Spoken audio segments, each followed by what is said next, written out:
And thanks for having me. And thanks for having me as a speaker for this session. So my name is Micol. I am the founder of an artist first community, which is called VerticalCrypto Art. I founded what started really as a Twitter profile and as a Twitter channel in July of 2020. So just a little bit more than a year ago. And it started after, let's say, a couple of months of me getting to know about what were non-fungible tokens, what were NFTs, and exploring the medium that is specifically art on the blockchain.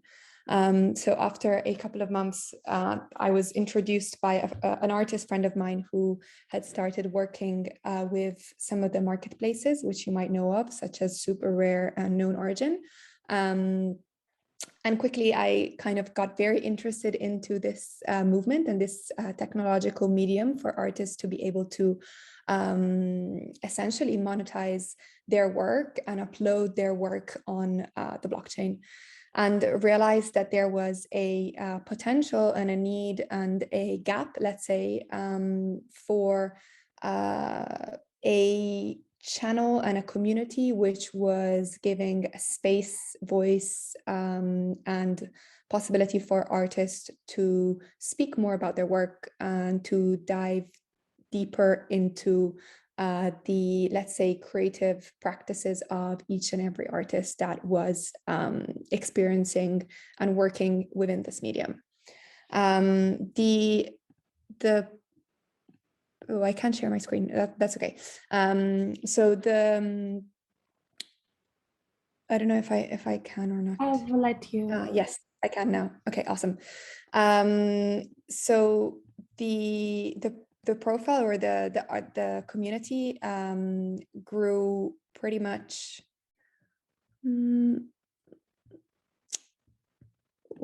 Sorry, I'm trying to see if I can share my screen. That's okay. I can't. No worries. I'll share a link in the chat. So the profile and the community grew pretty quickly. We went pretty much from, well, not like from zero, let's say, people that were following what we're doing, up to a community of almost 20,000 people now.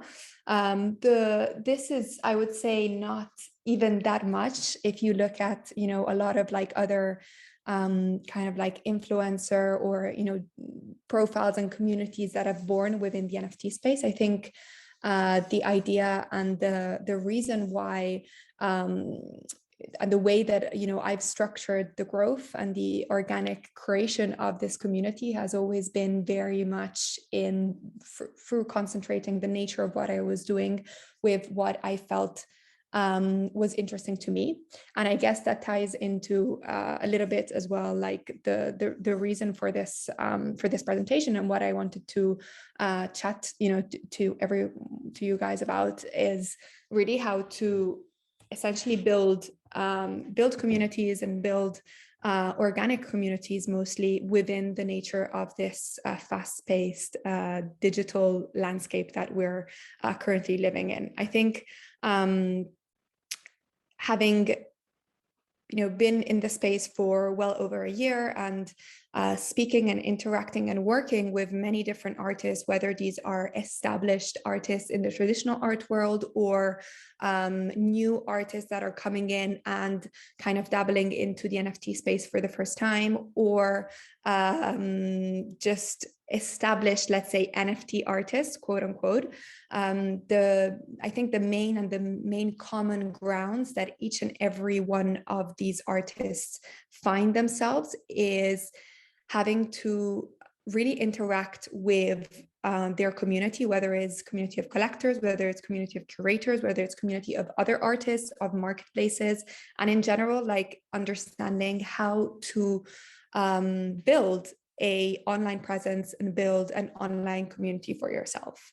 And this is something that personally, I think it's probably one of the most important and I guess different aspects and nuanced aspects that the NFT space has. Obviously, when we talk about and when we compare it to traditional art world and just normal world, we're pretty much used to working via representation, working via galleries, working via other people that are essentially doing the marketing, promotion, the building, the connections for us. I think the nuanced aspect of this ecosystem is really bringing back the power to the creators. And this means in every single way, whether it's from whether it's for how you connect with people. And one of the biggest parts of this is actually, building an online community for yourself.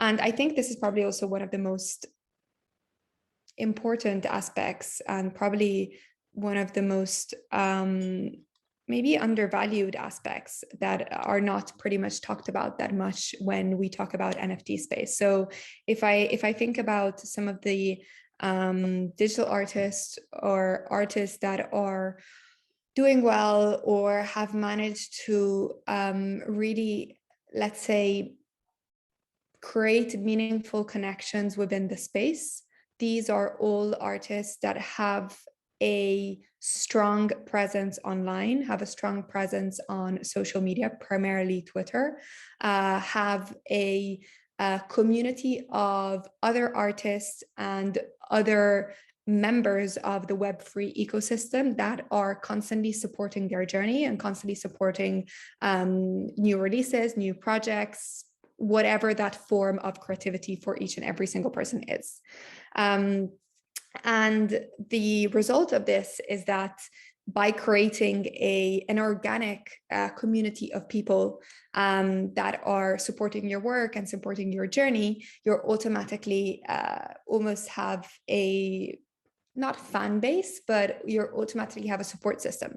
And this support system creates a echo, creates audience, creates awareness, which then kind of creates almost like a circle, like a 360 kind of circular economy.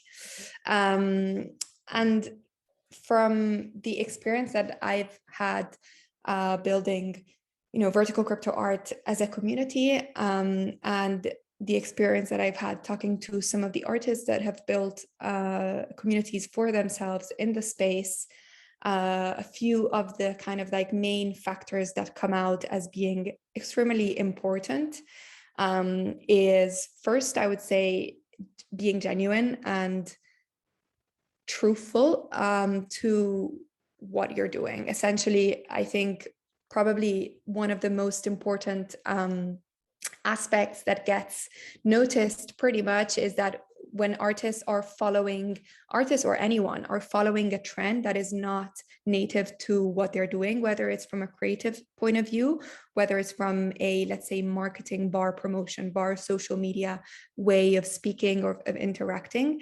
it shows pretty quickly. And so generally what I have done for myself and what I usually recommend to artists that I speak to and interact to and work with is to make sure that whatever you're doing, whether it's the work that you're producing, the way that you're communicating about your work and the way that you're interacting with other people is always genuine to you as a person and to you as your body of work and creative practice.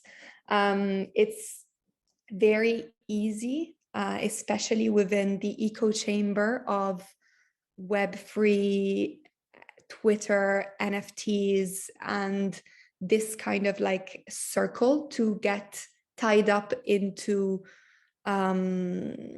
trends, let's say, whether it's creative trends, whether it's ways of speaking trends, etc., etc.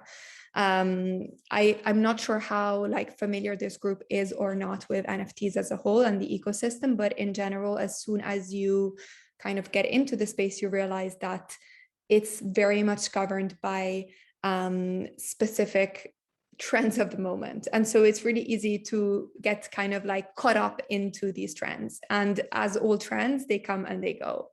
And the way that I've seen long-lasting, strong connections, communities, and the organic growth of artists and communities per se is by always having a genuine and honest feel, look, and credibility to what you're doing. And I think, like, I can't stress this enough, but it's such an important part that sometimes I see a lot of artists trying to follow even like specific rules that might have been told or, you know, spoke to about within different like blog posts and mediums and articles about what you should do to be a successful, you know, digital artist or a successful NFT artist, or what you should do to be able to sell more, et cetera, et cetera. And as much as these rules, quote unquote, might be maybe right or have worked for some, really the beauty of this space and the idea of, you know, individualizing the power to each and every creator is for them to have the freedom to do and express themselves in how they feel more akin to. So this is something that I've experienced with myself, with Vertical Crypto Art, and with building my community. And sometimes that means, you know, building and growing and having maybe longer term results rather than short term quick results. But I feel it's something that in the long run does help build a stronger presence for yourself, a stronger community, and almost a real community as well, like an organic community. So people who are genuinely interested in what you're doing, whether it's an artist, whether it's a community, whether it's any type of creative practice that you're going into, and will then support you in the long term as well. And I feel this is true for curators that you might work with, for collectors that are interested in your work, and for marketplaces and platforms that you might be engaging and interacting with. So going back to where I started, I guess the first, main aspect of growing organic communities and, essentially like monetizing through these communities and this presence that you have online is to be genuine, honest, and just truthful to yourself and to what you're doing. The second, I think, and one of the most important as well, is consistency. This consistency doesn't mean as in producing an incredible amount of work every single day and having to, do art all day, every day, and releasing, project after project or piece after piece. I think it's like more a consistency of almost voice, essentially, like whether it's speaking through art, whether it's speaking through articles, whether it's speaking through tweets, whether it's speaking through video interviews, like whatever that works for you, whether it's visually, writing, whatever that is.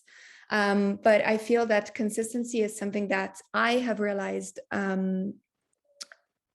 has worked very well for me and for Vertical Crypto Art and for a lot of the artists that, again, we work with in the community.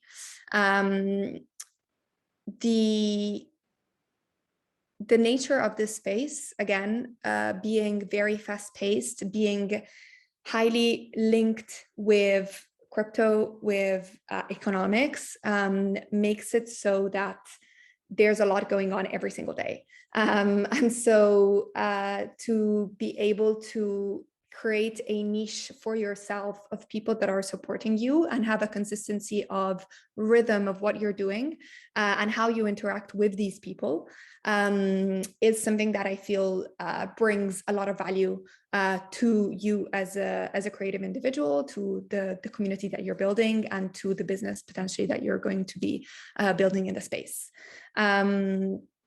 Again, like the word consistency is, for example, let's say I get a few like traditional artists that are kind of coming into the NFT space and ask, what should I do? How should I like get into the space? How should I interact with it? So the first thing is, as stupid and simple as that sounds, is everyone should be on Twitter. Twitter is pretty much where everything happens, where connections with collectors, marketplaces, platforms, curators, where the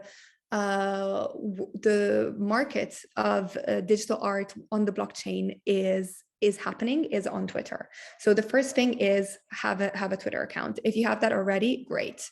Then the second thing is be consistent with how you are interacting with your audience. So if it's tweeting something every day, if it's whenever you release a project, having some form of spotlight, possibility of maybe working with a curator to explain your work, or just doing it yourself, whether it's releasing videos that kind of explain how you go about working, how you go about doing your your projects, how your creative practice works, the making of. All of these things are aspects that are valued and are extremely important for artists to be able to build a storyline for themselves, and for people to connect with your work. Essentially, the less they know, the harder it is for people to connect and to be able to go beyond that simple, let's say, transactional value that is exchanging between a person that is selling their work and somebody that is buying it. And I feel like transaction is, that transactional value is in some ways important, but there's much more to that. And to be able to add more intrinsic value to what you're doing through consistency in the way that you are experiencing, talking, and connecting with your work and your community is super fundamental. I guess the third and kind of like last big macro like point of like building communities and how to build communities within the space is pretty much related to a few of the 2 points, which is making sure that you're like it's kind of like a basically like a have fun kind of way, but it's just making sure that you're not overly serious. So ideally, like the way that this space has worked and evolved, the way that it was born, like if we go back to history of how did NFTs kind of come up, it's all from a meme culture. Like that's how they all started. Essentially, people were trading memes between each other, and it comes back to Bitcoin and Ethereum and the blockchain, etc. Obviously, now it's become a way for artists to monetize their work, to build communities, to represent themselves, to empower themselves. And it's important to go back to, you're doing this because you are finding value and finding this is helping your, this is bringing value to you. And it's not a like a forced kind of way to work. And if it is, then probably it's probably not the right space. Like I think many people also underestimate the nature of the space. Like we're talking about again, back to like the transactional value, like the way that the space interact is highly linked to crypto and cryptocurrencies. So artists and people who are working in the space and hoping to build a presence, build a name for themselves, monetize, need to make sure that they are experience, or at least know that this is highly linked to a financial market. And even though NFTs are primarily at the moment about art, and the only or the biggest kind of use case of NFTs that we have seen is digital art or art on the blockchain, we will be seeing much more in the future. And even art itself is highly tied to market volatility, to cryptocurrencies, and to primarily a big portion of people that have come from crypto into appreciating art, have maybe become art collectors, etc., etc. So for artists to be able to have that knowledge and essentially know that this is, a highly volatile market, that it's not like a standard, let's say, like art market per se. It's super important, and it's something that for example, we with Vertical Crypto Art, we do a residency as well. And the first thing that, or one of the first things that the artists learn is essentially how the blockchain works, how cryptocurrencies work, what does decentralized finance mean, what are the different token standards that happen in the blockchain, why you should be using a hardware wallet to secure your assets, etc., etc. Like all of these things are important, and it all goes back to empowerment of the artists in a way, because usually these things are kind of taken out of the artist's responsibility, but and somebody is probably doing it for you in some way or form, but within this ecosystem where each individual is essentially their own boss, quote unquote, it's important to learn and understand all of these aspects that come into play and be able to essentially act freely, knowing that you're fully equipped into this ecosystem. So I guess like these are the three main topics and areas that I think are pretty fundamental when it comes to building communities online, especially within the NFT ecosystem, and leading obviously to like the monetization of these communities as well. I guess like one thing that maybe I can close and then open up for questions is there's like the long-term and short-term aspect of this space is something also to keep in mind. Like, as I mentioned, the short-term kind of monetization gain, or like quick kind of way of monetizing your online presence is obviously appealing. But I think in the long run, when you're thinking about entering the space and building a online presence, building your own, almost like your own business for yourself as a creator and as an artist, building for long term and thinking for long term rather than short term is something that I found extremely useful for myself and for the artists and the people that I have interacted with.